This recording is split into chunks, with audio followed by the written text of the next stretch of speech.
All right. Hello and welcome back to the Novice Lumberjack, where I am going to get something done thanks to subscribers. So, first off, I don't want to forget to mention Jeremy Reveler Saws. Reveler Saws. He had made the pull handle for Bobby Boucher here, but it's really stretchy, which is nice in one aspect because it really helps out and softens the blow on your hand, but it's a little too stretchy. You're already pulling, and you know that right there, that's inches that you don't want to have to pull. So this is a very high compression saw, and on top of that, it's got a little itty bitty pulley from a 70cc, actually from a 61cc saw, if you go back to the Husqvarna 61. But, and so it makes it difficult to start. I mean, I've gotten the hang of it and it's all good, but any help does go a long way. And that, he made me another one of these, Reveler Saws did. And this one has I believe it's a 1/4 inch steel bar right in the top there. It's a lot more sturdy, and that's probably going to help out quite a bit. But the other thing is, this thing has always had a problem with the oiler leaking, with oil leaking, I should say. And, well,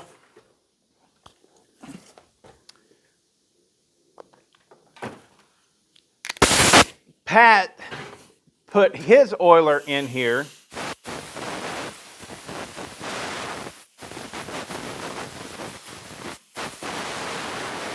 Not to fix the oil leak per se, but because when using a clutch drum with a a rim sprocket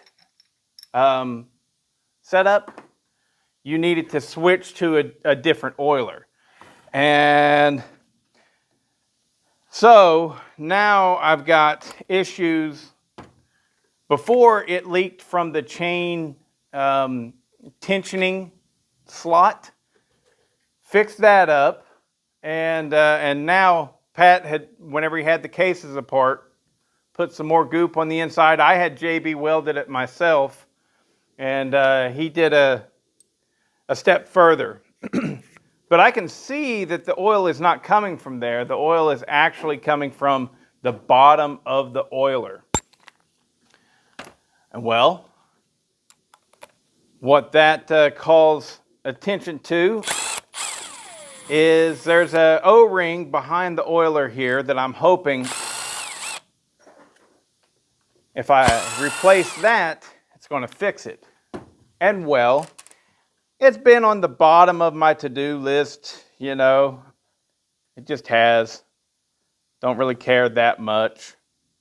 But I ordered new seals and stuff for 272s, and shoot, it just came right apart on me, didn't it?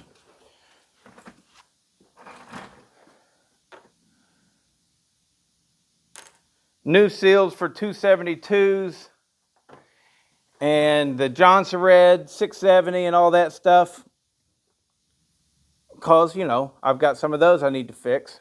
I'm just going to turn you up right here like this guy. And, well, the eBayer that I purchased the stuff off of is Roy B. What's the eBay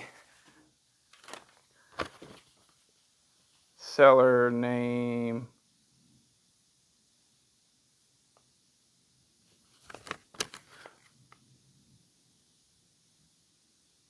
eTextown 3. eTextown 3. My eyesight is getting so bad.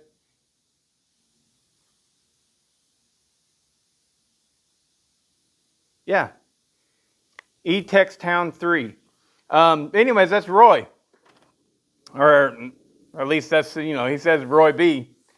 So he sent me, he recognized my eBay from the channel, the name and everything, and he went ahead and he sent me a couple extra O-ring setups. And now that I'm in here, one of them was for the 281 and one is for the 262. So there's Moto Seal on this. So clearly this has been kind of a known issue with this oiler. I guess these oilers are pretty hard to come by. And the made in China ones suck. But yeah, Pat must have known this thing leaked. And so he put some Moto Seal on there.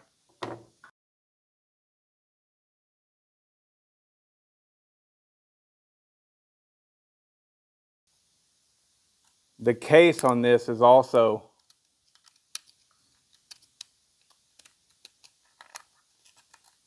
kind of marred up. Looks like from somebody beating out crank seals or something. Or not crank seals, bearings, or I don't know. But it doesn't look so hot.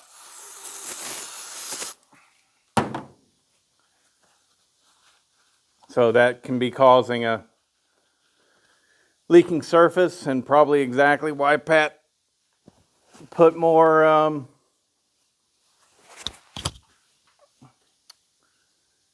Moto Seal on it.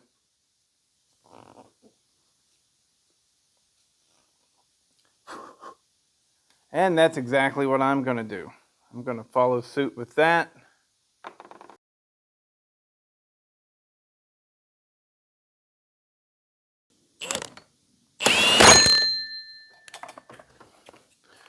Okay. So hopefully that'll fix the oil leak. And yeah, I guess, this thing ran perfect. It didn't have no air leak. But I was going to say, it doesn't make sense that it would leak oil there and not have an air leak, though.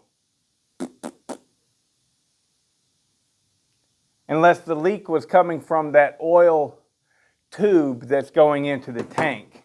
Now that's probably what it was.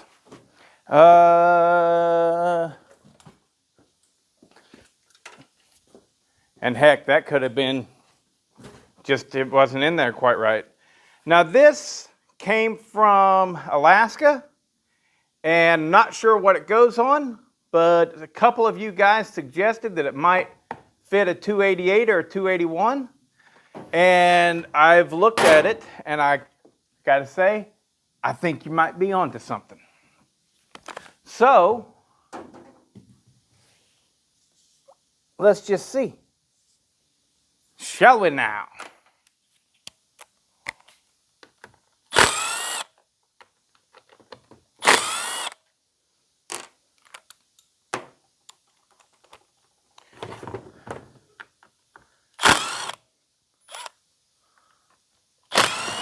Whoop.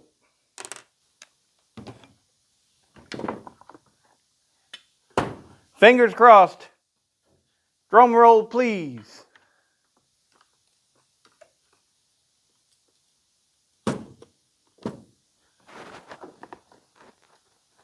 Well, it ain't 100% perfect, but I think that it is, only because of the slow test of time has seen this in a box or shipped and blah, blah, blah, and maybe has a little bend to it or something.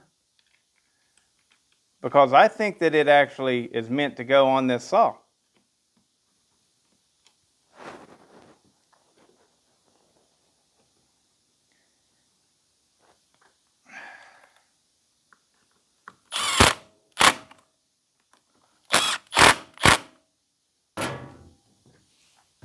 Definitely, it is meant to go on this saw.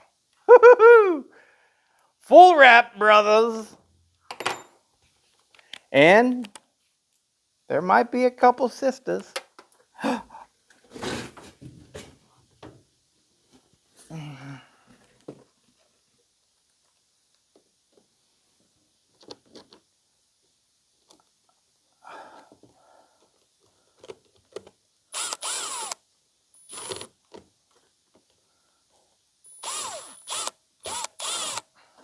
on.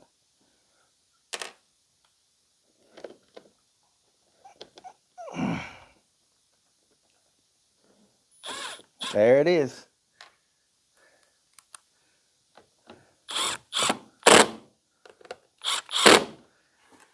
Bada bing! Yes, yes, yes. Very nice. Very, very nice.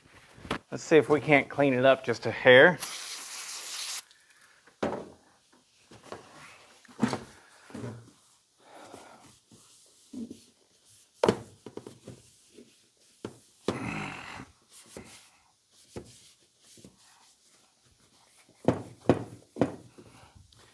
Absolutely, 100%. This is made for this saw.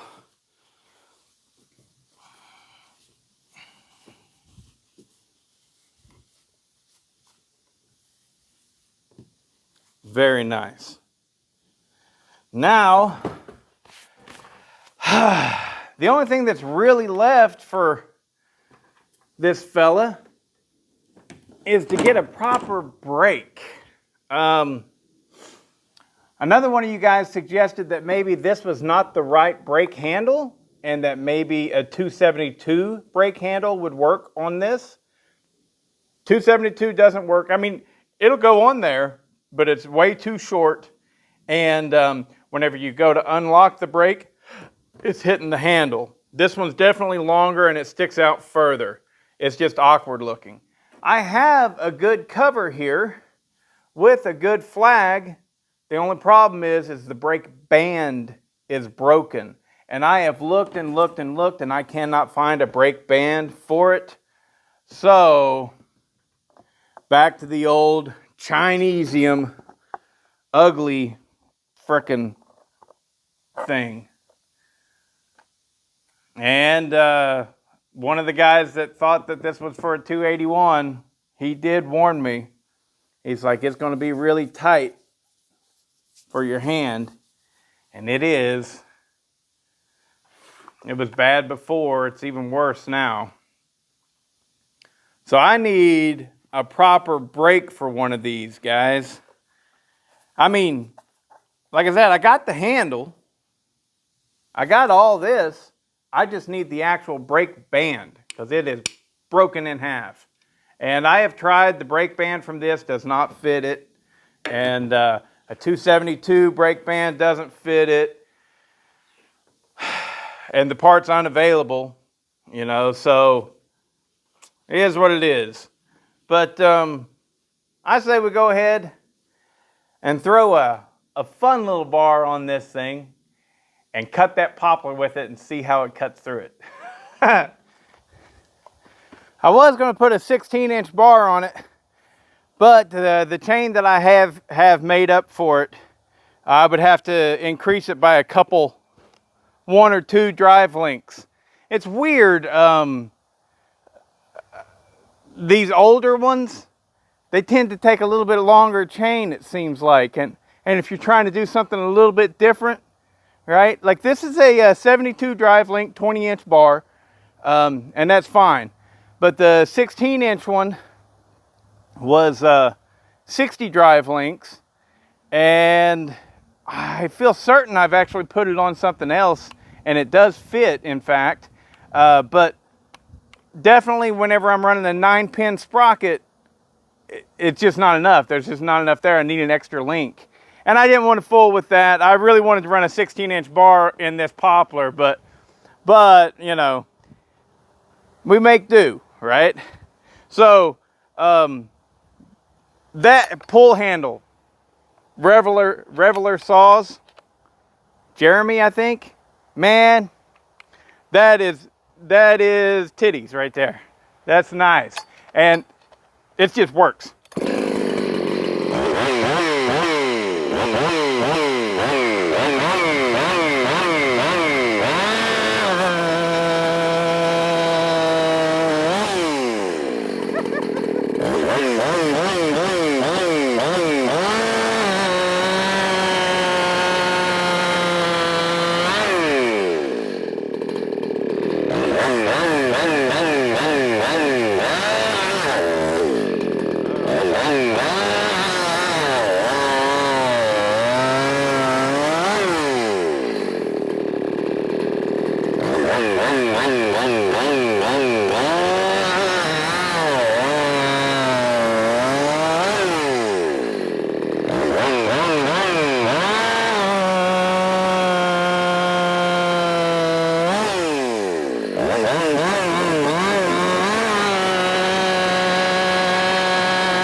Now, in that wood, I could get away with a 9-pin sprocket.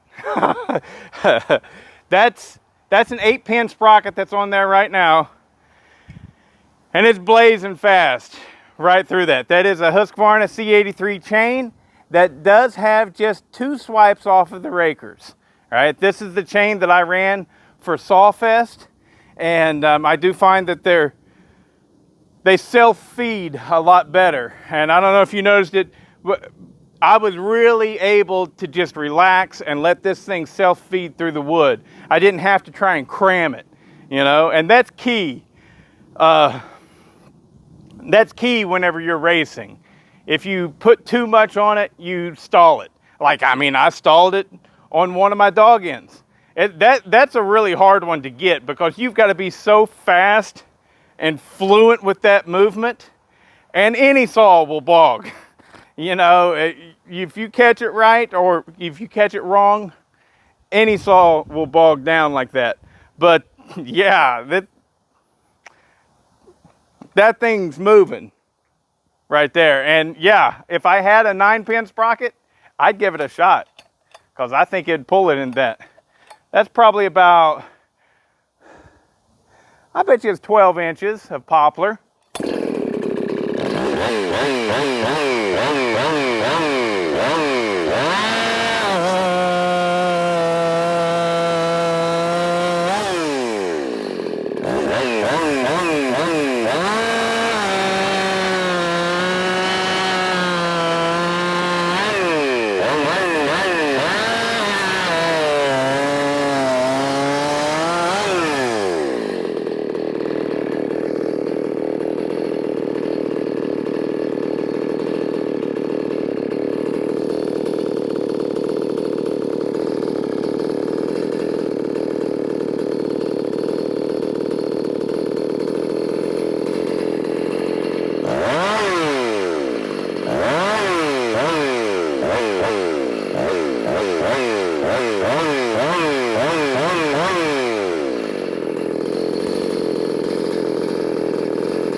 Later. These glasses keep falling down on my face and I can't see down in there. Anyways, that's enough. Love the full wrap handle on there. That is really cool. Just adds to the mystique, the charm of the saw. Really like having that. But man, I got to get a different brake because that is far too close. I mean, if I had a glove on there, I'd be popping the brake constantly. But yeah, there you go, Bobby Boucher.